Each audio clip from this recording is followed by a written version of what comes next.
और broader issues के ऊपर बात करें। और ब्रेक से पहले मलिक साहब जो शहबाज का सवाल था कि खुदा न खास्ता अगर बाबुल मंदब भी बंद हो जाता है तो ऑलरेडी ग्लोबल क्राइसिस है, तो उस सूरत में हमारे पास क्या ऑप्शंस हैं? आई एम श्योर कि किसी लेवल के ऊपर आप भी, जो बाकी इदारे हैं, कोई वॉर गेमिंग हो रही होगी, कंटिजेंसीज तैयार हो रही होंगी, क्योंकि इन एनी केस ऐसा तो नहीं है कि हम हाथ पे हाथ धरे बैठे रहेंगे और ये क्राइसिस जो है इस तरह से अनफोल्ड होगा। नहीं, बिल्कुल मैं उस पर आ जाता हूँ, पर एक सेकंड के लिए भी कमरान, आपने ये सोचा कि ये जो सारा कुछ किया जाएगा, जिसके अंदर पार्सल्स पता नहीं कितने कितने हजार किलोमीटर दूर से आएंगे, उसका खर्चे की कीमत के ऊपर क्या होगा? So this is the exact debate जो शायद आप दोस्तों की मदद के साथ हमें आवाम को आगाही देनी है कि प्राइस जो है मेरे ख्याल से इस सेकेंडरी, इस वक्त जो अभी जंगी सूरत हाल है, इस वक्त अवेलेबिलिटी को इंश्योर करना फॉर अ कंट्री जिसके पास अपने जखायर नहीं है इज पैरामाउंट। और इसीलिए प्राइम मिनिस्टर साहब ने एनसीएमसी का एक इदारा बनाया था जिसके अंदर आहद खान चीमा साहब और जनरल जफर साहब की बुनियादी जिम्मेदारी ये थी कि जी मिनिस्ट्री में तो 1800 काम चल रहे होते हैं कि आप सप्लाई चेन को इंटैक्ट रखें। तो आई एम श्योर उन्होंने भी वॉर गेमिंग की और हम रोज करते भी हैं, बैठ के 1 बजे से 3 बजे तक वहां पे बैठते हैं। मेरी सोच क्या है मैं आपके सामने बता देता हूं। देखें, जब आपके पास बाबुल मंदब खुदा न खास्ता और स्ट्रेट ऑफ हुर्मुज बंद होती है तो आपके पास क्या ऑप्शंस रह जाती हैं? आपके पास ऑप्शन रह जाती है वेस्ट अफ्रीका, जिसके अंदर नाइजीरियन आपका क्रूड है, नॉर्थ अफ्रीका जो पूरा अफ्रीका से घूम के आपके पास 30-40 दिन के अंदर अगर आप बड़ा जहाज लाएंगे VLCC तो ओमान आएगा, अज्यूमिंग कि ओमान की पोर्ट ऑपरेशनल हो, क्योंकि वहां पे आपको शिप टू शिप ट्रांसफर करके छोटे वेसलों में लाके आपको कराची किमाड़ी लेके आना है, पोर्ट कासिम लेके आना है, बड़ा जहाज तो आ नहीं सकता, जो हमारी गलती है जिसका जंग से कोई ताल्लुक नहीं। मैं तो एब्सोल्युटली, मैं तो आपको कह रहा हूं इंफ्रास्ट्रक्चर क्राइसिस है ना 70-80 साल के अंदर। मैं अपना मान लेता हूं कसूर है, बट आज तो इसको हमने हैंडल करना है। सर आपकी वो पीएम की जो मैरीटाइम एक टास्क फोर्स भी बनी है, वो गालिबन इस पे काम भी कर रही है ना? सर देखें, वो टास्क फोर्स टाइम करती रहे, बट ये सारी चीजें जो है ना राना साहब, मैं आपको अपनी राय दे रहा हूं और आप इसे इत्तेफाक करें ना करें, आपको इन्वेस्टर्स को अगर आप ये कॉन्फिडेंस देंगे ना कि हम मुआहदों की पासदारी करते हैं, हम एक जिम्मेदार रियासत हैं, तो इंफ्रास्ट्रक्चर के प्रोजेक्ट्स जो है ना एक बॉन्ड की तरह, आप उसके लिए पैसा जो मर्जी इकट्ठा कर सकते हैं, उसके लिए कोई टास्क फोर्स या मेरी या कामरान की आपकी जरूरत नहीं है। जब आप शॉर्ट टर्म टैक्टिकल थिंकिंग के साथ रूल बेस्ड ऑर्डर को तब्दील करते हैं ना, तो कोई बंदा आके $200 मिलियन एक 16 किलोमीटर की पाइपलाइन के लिए नहीं समुद्र में लगाएगा। तो ये हकायक है। आप पाकिस्तान की तारीख उठा लें, उसके नताइज आज हम भुगत रहे हैं ना।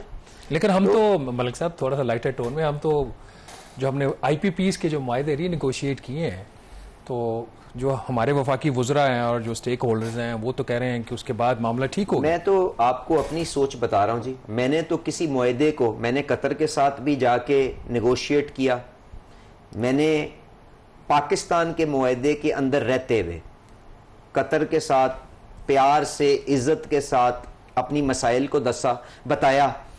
सादल काबी साहब ने उससे एक कदम बढ़ के मुझे रेसिप्रोकेट किया और हमने एक अच्छे अंदाज के अंदर वो मामला हल कर दिया। तो अगर किसी और वजारत में कुछ हुआ है, उनके वजीर कामरान साहब और आपकी अदालत में पेश हो सकते हैं। मैं मेरे कलम में जो वजीर है हम उनकी अदालत में पेश होते हैं। मेरे कलम में इतनी ताकत नहीं है कि मैं रियासत के मुआहदों को इस तरह से हवा में उड़ा दूं। गुजारिश ये, तो इंफ्रास्ट्रक्चर को बिल्ड करना तो सबसे आसान काम होता है अगर कॉन्ट्रैक्ट सैंक्टिटी हो, बट चले वो नहीं है, उसको बनाना है हमने। तो मैं ये कह रहा हूं कि अगर ओमान चल रहा हुआ तो बड़े वेसल्स में आप ला के वहां पे शिप टू शिप करके आप कराची पोर्ट कासिम लेंगे। अगर नहीं चल रहा हुआ तो आपको छोटे वेसल्स के जरिए ही लाना पड़ेगा, जिसमें उसकी लागत और बढ़ जाएगी। अच्छा, अब 40-45 दिन का सेल टाइम हो जाएगा। उसके बाद दूसरी ऑप्शन हमारे पास क्या है कि हमारे पास ये ईस्टर्न यूरोप या रशिया के जो वहां पे काजिक ऑयल है, उस पे एक कैस्पियन सी कंपनी है, CPC जिसको प्रोडक्ट कहते हैं, वहां से भी हमने ट्रायल्स किए हुए, वहां से भी प्रोडक्ट आ रही है। वो अनसैंक्शनड है। अगर कोई सैंक्शन वेवर आता है, क्योंकि दुनिया के अंदर तहस नहस मच जाएगा ना जब इस किस्म की आती है, तो रशिया से भी फिर मजबूरन जो नुकसान करके लाना होगा, फर्नेस ऑयल बनेगा, नुकसान पे एक्सपोर्ट करना होगा, क्योंकि हमने रिफाइनरियों को अपग्रेड नहीं किया, फिर करना पड़ेगा जी। तीसरी ऑप्शन ये है कि अमेरिका से हम जो पार्सल्स मंगवा रहे हैं वो हम ऑलरेडी मंगवा रहे हैं, बट उसमें भी 60 दिन का वॉइस टाइम है। वो भी ओमान आता है। कॉस्ट का कितना फर्क है मलिक साहब, ये जो अमेरिका से ऑयल आता है, अगर देखें अदर देन ट्रांसपोर्ट कॉस्ट को अगर इंश्योरेंस को निकाल भी उसका इतना फर्क नहीं है, ओके, क्योंकि वो WTI के ऊपर चलता है और वो सस्ता $4-5, वो WTI $4 के करीब तकरीबन सस्ता होता है दुबई से या ब्रेंट से ऊपर। बट प्रॉब्लम ये आ रही है आप उसकी लॉजिस्टिक्स को हैंडल नहीं कर सकते, और वो लाइट भी होता है कि हमारी रिफाइनरियों के अंदर प्रोसेस हो सकता है।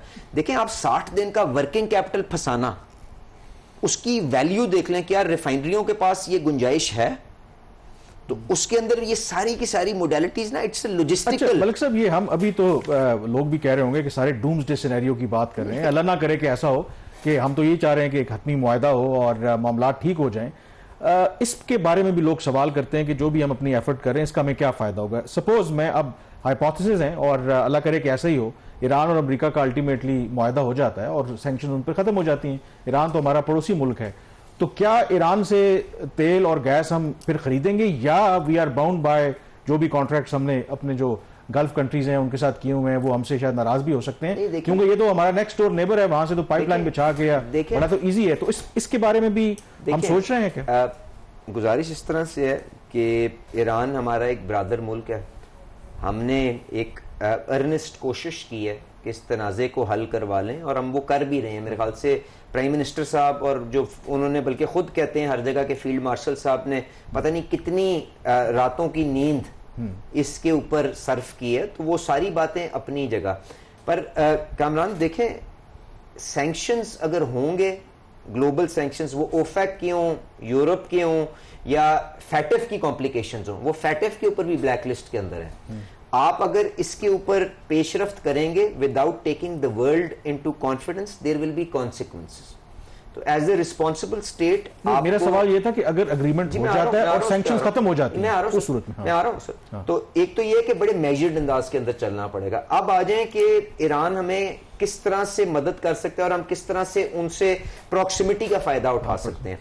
उनके पास खाम तेल बिल्कुल मौजूद है, पर उनका खाम तेल इज वेरी हैवी, जो हमारी रिफाइनरीज बड़ी मुश्किल से प्रोसेस कर सकती हैं। ये अगर करेंगी तो फर्नेस ऑयल इतना बनेगा जिसको नुकसान पे भेजना पड़ता है कि शायद आपको सस्ता पड़े कि आप कहीं दूर से मंगवा लें। पर हमने उसके ट्रायल्स भी किए थे जब सैंक्शंस खत्म हो गया था, मैंने करवा लिए थे सारे trials.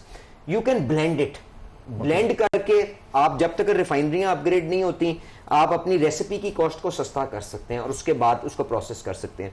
Refined product petrol diesel उनके अपने पास नहीं है, जरूर है, पर वो रिफाइनिंग के अंदर क्योंकि वो दुनिया का एक उनके खिलाफ शिकंजा बड़ा टाइट था, तो वो तुर्कमेनिस्तान से, इंडिया से बहुत सा प्रोडक्ट इंपोर्ट करते हैं। तो रिफाइंड प्रोडक्ट तो आ नहीं सकता। जो दूसरी प्रोडक्ट आ सकती है वो है LPG, जो वहां से बॉर्डर के जरिए ऑलरेडी भी आती है, पर उसको एक बड़े अंदाज के अंदर। देखिए, आपने मुतबादिल ईंधन तो अपनी आवाम को मुहैया करना है ना, आप उनके लिए स्टोरेजेस बनाएं, उनके लिए टर्मिनल्स बनाएं, SSGC, LPG और एक एंग्रो वो पैक नहीं कि आप पाकिस्तान को हॉस्टेज रखना है। सारी दुनिया वहां पे टर्मिनल्स बनाए, वहां से पूरा LPG का इंफ्रास्ट्रक्चर बने, ना उसके अंदर चोरी है ना चकारी है, अच्छा साफ सुथरा ईंधन CP अरामको की कीमत के ऊपर आप उनको मुहैया करें। तो उसका पूरा इंफ्रास्ट्रक्चर बनाने के लिए ईरान कैन बी इंस्ट्रूमेंटल। और ये मुश्किल जगहों पे जहां पे पाइपलाइन नहीं है, पिंडों के अंदर, देहातों के अंदर, गोटों के अंदर आप इसके जरिए ईंधन फराहम कर सकते हैं।